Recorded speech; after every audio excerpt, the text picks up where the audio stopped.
that's a killer instinct.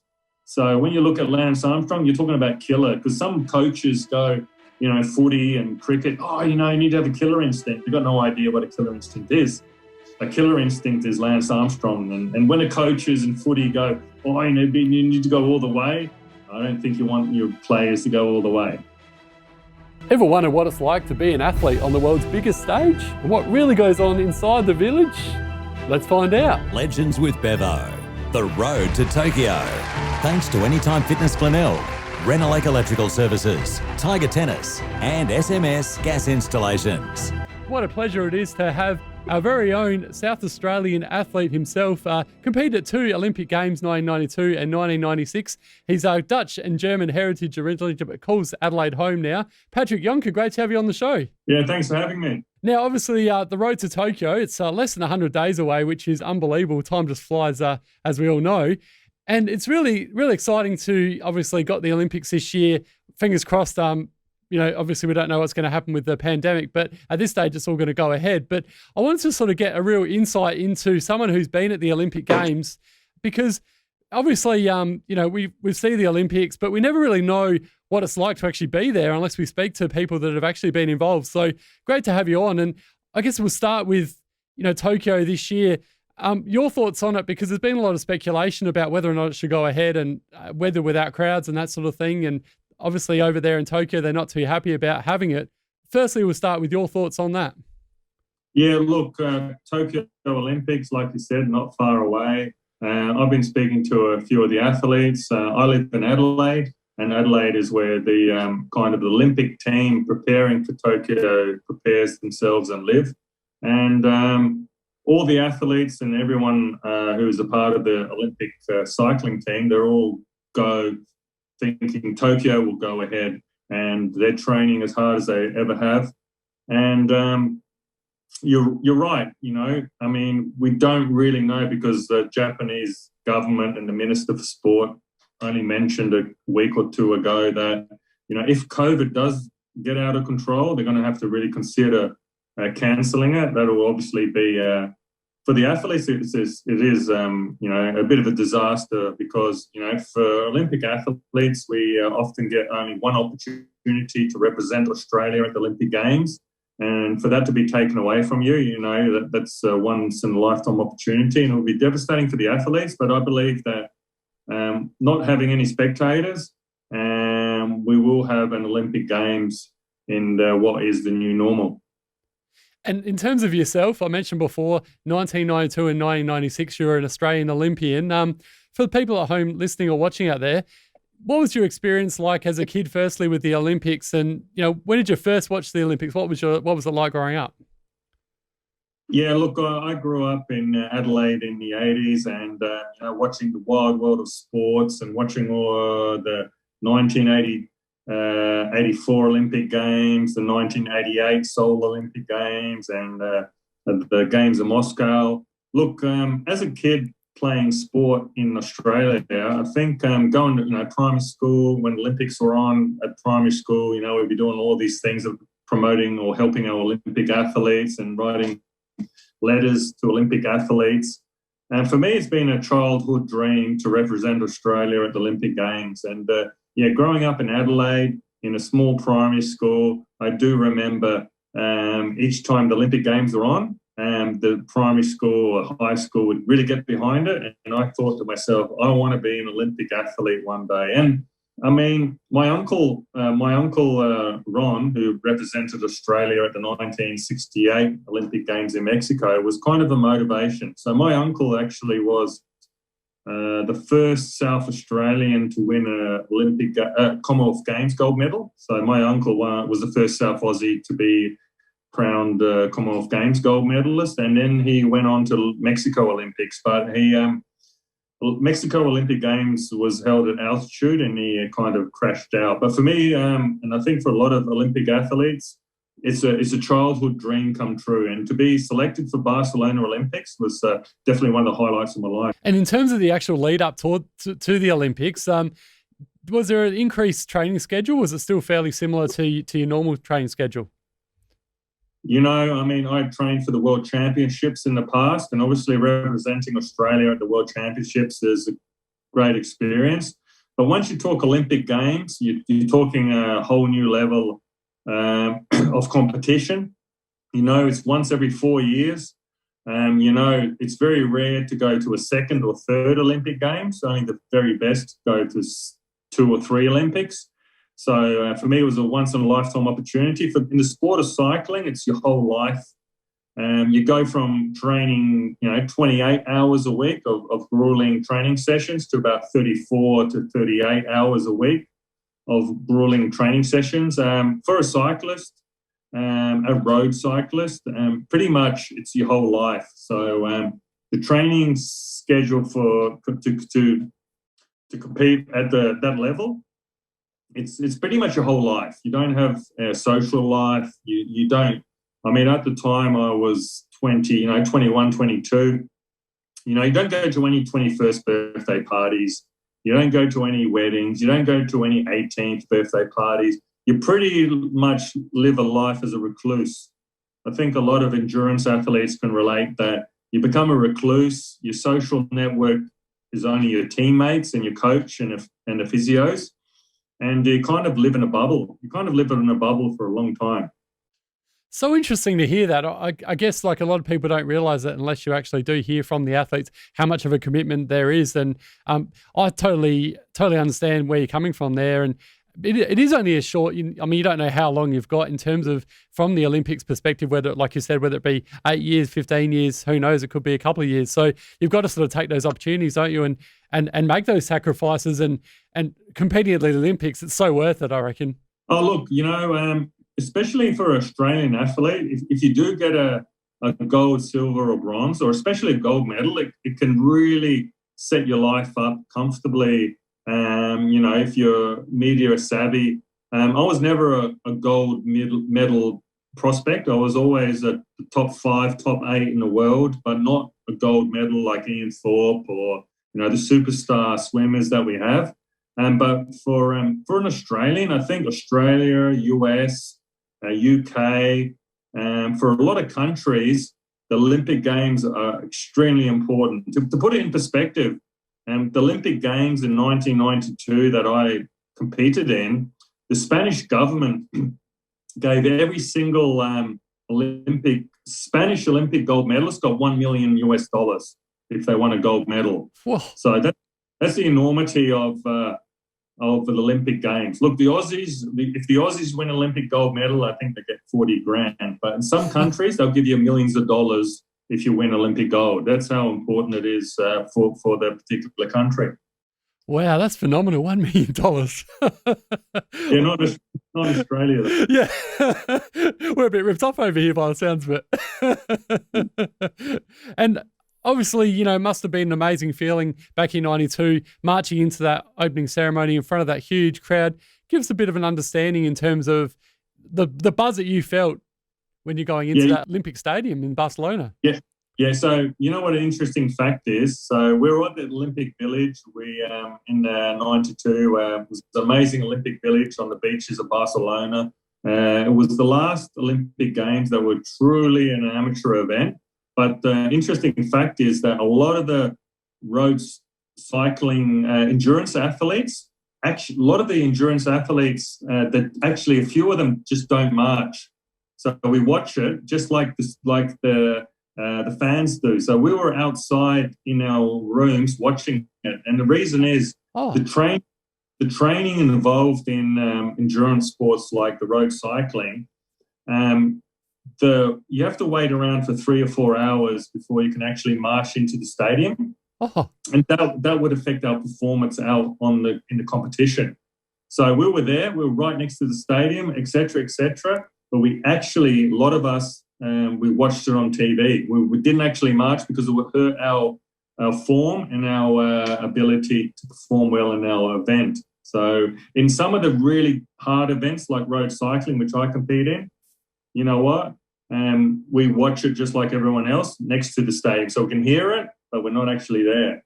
See, that's very, fascinating, but also sad at the same time in that, you know, you don't get to experience that. But at the same time, I understand that, yeah, with the sport that you're doing, you've got to sort of be 100% focused. And I guess that brings me to my next question in terms of when you actually were competing for Australia, and what was that feel like, the crowd, the buzz? Give us a bit of an understanding of that. Yeah, look, you know, I've competed in many events, you know, world championships, Tour de France, all the grand tours around the world. So cycling is a global sport. So you're competing in China. Every single country in the world has a cycling event. The Olympic Games, you know, that just brings it to another level. You have typically, you know, you have possibly 150,000, 200,000 spectators, which we're not going to have in Tokyo. That's interesting as well. So when I raced the Olympic Games, the 2 times I raced there, you're talking 150 to 200,000 spectators there, screaming, shouting. The atmosphere is amazing. The crowd support takes away the pain that you're suffering, because I'm in a sport that's very difficult. The road cycling is one of the hardest sports out there. Same as all the cycling events. It's very high. It's basically a lot of pain and suffering. And when the crowds roar and the cheer of the crowds takes away the pain. So that's really interesting about Tokyo Olympics. No crowds, you know. So for me, I was able to lift myself to another level as an athlete. Yeah, well, let's hope that if Tokyo does go ahead, that they have some sort of crowds there, because like you mentioned, it'd be a shame to do it with absolutely no people there at all. So, because the crowd, like you said, that's what lifts you up. So, yeah, I mean, it would be extraordinary to see, you know, say the 100-meter sprint, 200-meter sprint, especially the athletic events. Like athletics is one of my favorite sports, and swimming. When the swimmers go in for the 50, 100 or 1,500-meter gold medal final, the roar of the crowd is deafening. You hear nothing. I've been in the stadiums when the crowd of, you know, in a swimming pool, there may only be 20,000 or 10,000 people, but the roar of the crowd is deafening. And that lifts certain athletes to another level. Especially Aussies love the support of the crowd. And, you know, all the Olympics I competed in, there was a massive crowd, a massive support for the cycling events. And it's going to be really interesting to see how athletes perform in Tokyo with no crowd.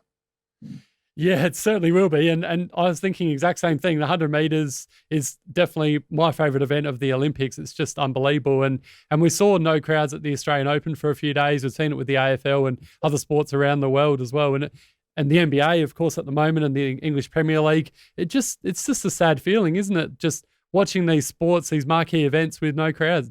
It's bizarre.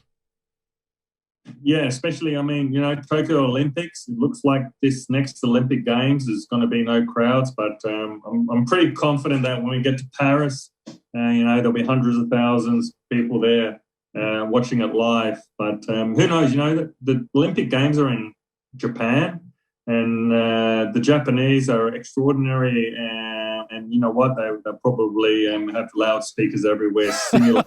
Yeah, it's going to be very fascinating to see what happens, that's for sure. And in terms of post-cycling, we spoke about this off air. It's always really interesting to see what happens to Olympians when they finish their careers. And you've had a very stellar career being involved in the Tour Down Under, doing really well with that, and the Tour de France and the Tour Olympics as well. But what are you up to these days? And you're still involved with cycling? You still keep fit? Yeah, that's right. I mean, when you talk Olympic athletes or professional athletes, most of us forego our education. So, you know, most of us, in particular if you're an endurance athlete, you know, you just don't have the opportunity really to finish a degree at university. And most of us haven't even finished high school, because we, at a very young age, we're completely committed to becoming a professional athlete representing Australia at Olympic Games. So you can imagine that when I was 18 years old, you know, I'm living in Canberra, Australian Institute of Sport, with a very limited education training. My whole life is focused towards Olympic Games. And when you're 36 years old, you retire from your sport, no one's waiting to give you a job. So you're almost unemployable. And, you know, that's what they talk about, the black hole in sports. You know, we're seeing people struggle like Grant Hackett. And there are many athletes that really struggled post-career because we live on a high. For 15 years, we live in this bubble of this amazing world where we ring up and we get whatever we want. And then all of a sudden you're 33, 34 years old, you finish your career and nobody wants to know you and no one wants to give you a job. You didn't make enough money to kind of retire comfortably because not all athletes retire with millions of dollars. A lot of us have to get a normal job again. I was fortunate that some of the sponsors that sponsored me while I was representing Australia as Olympic athlete, they gave me the opportunity to become a sales representative for them. So I was fortunate that in Adelaide, I got a job pretty much immediately. First for Qantas. Qantas really looked after me, and I have to thank Qantas for looking after former Olympic athletes because obviously Qantas is a major partner and they do look after the former Olympic athletes. And then from there, I went on to become kind of what they call account manager for some of my former sponsors. But yeah, it is very difficult, and I think a lot of people see these athletes win Olympic gold medals, and then but there is definitely a dark side no one talks to. There's a dark side where many athletes do. Some athletes suffer from depression. Some athletes never get employed again, and we live a very different life. We definitely don't live a normal life. We spoke before as well, something that's very interesting to hear about. You're actually doing tours before the pandemic over in Europe for the Tour de France, which is amazing. Tell us more about that. Yeah, so I was fortunate enough as well. So the Tour de France has become really popular in Australia. So thanks to SBS and other media outlets really giving the Tour de France a lot of attention. And because of the attention the Tour de France has been getting on media, I was fortunate enough to, through the Australian winter, I would shoot off to Paris and work at the Tour de France for 3 weeks a year. So I work for a company called bikestyletools.com, but that was all, before COVID hit. But yeah, I'm confident that, maybe in 22, 23, we'll get back to taking Aussies to the Tour de France again. So normally we'll have like 80, 90 Australian cycling fans come and follow the Tour de France for 3 weeks, which is, a real blast. And I enjoy it because I get to see my former teams. And for an ex-athlete, still being involved in the sport, I'm really grateful for those opportunities. That would be unbelievable. I'd love to get involved in that myself, although I think I've got a fair bit of practice to do before I can get over to Europe, that's for sure. Yeah, there are perks. I think, once you do become an Olympic athlete for Australia, a lot of companies do try and help you. Like, I think, there's a lot of Olympic athletes, there are companies out there who go, all right, so you sacrificed your life all for sport.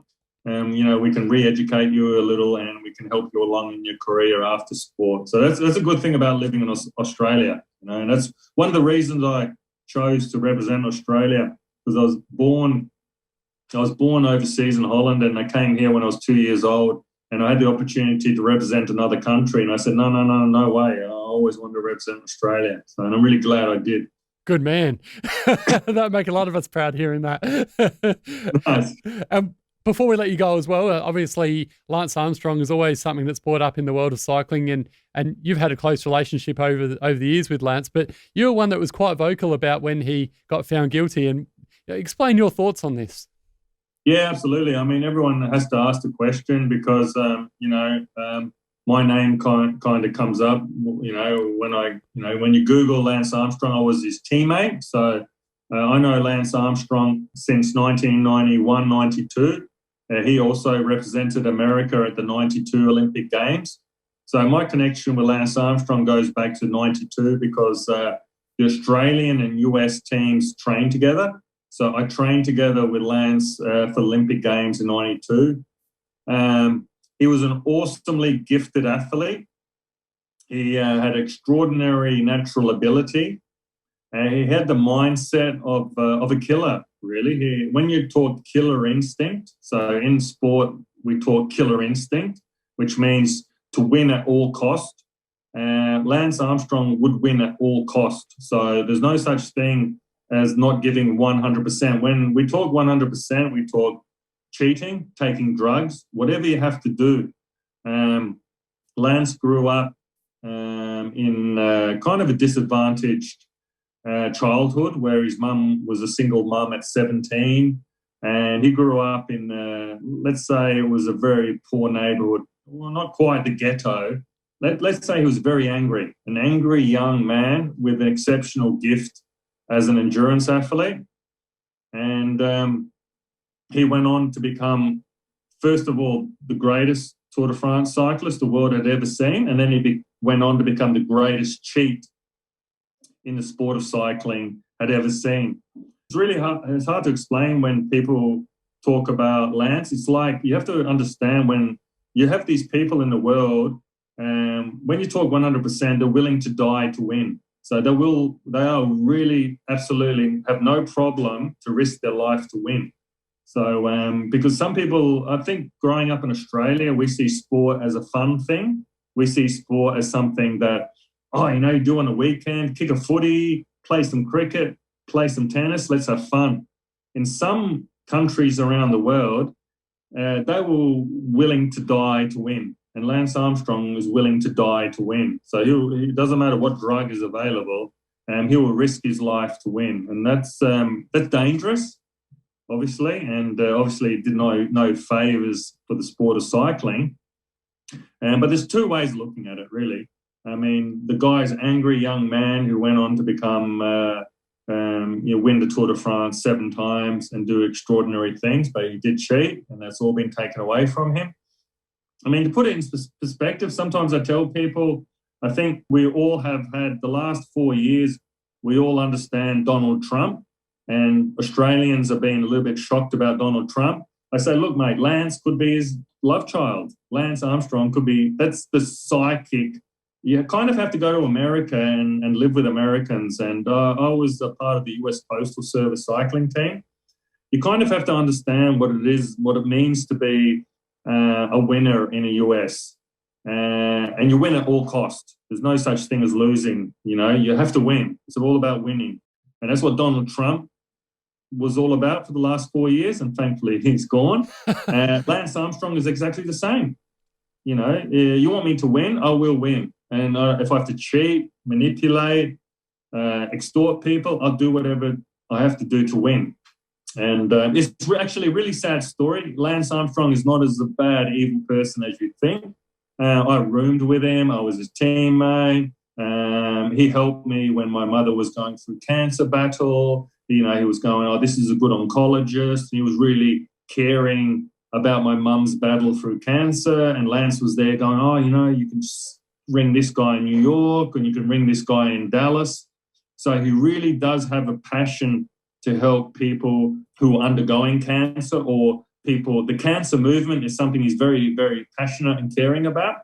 The problem with Lance Armstrong is when you tell him that he has to win, he will win, and he will win at all costs. And, I tell people, the big positive thing is he didn't kill anyone along the way, because if he had to actually murder someone, he probably would. And that's a killer instinct. So when you look at Lance Armstrong, you're talking about killer, because some coaches go, footy and cricket, you need to have a killer instinct. They've got no idea what a killer instinct is. A killer instinct is Lance Armstrong. And when the coaches in footy go, you need to go all the way, I don't think you want your players to go all the way. What an unbelievable insight, Patrick. Thank you so much for sharing that. I'm in speechless right now. That was phenomenal to hear that. And thanks so much for joining us today on Olympic Legends with Bevo. You've obviously done great things with the sport of cycling, so be very proud of yourself, mate, and thanks for sharing that today. And let's hope it all goes ahead this year with Tokyo with some sort of crowd, and the Aussies do us proud like you did for those 2 Olympic Games. Yeah, thanks very much for having me, and hopefully you can be interviewing all the Olympians that have been to Tokyo later in August. So I look forward to listening to all your podcasts after you've interviewed all the Australian Olympians from Tokyo.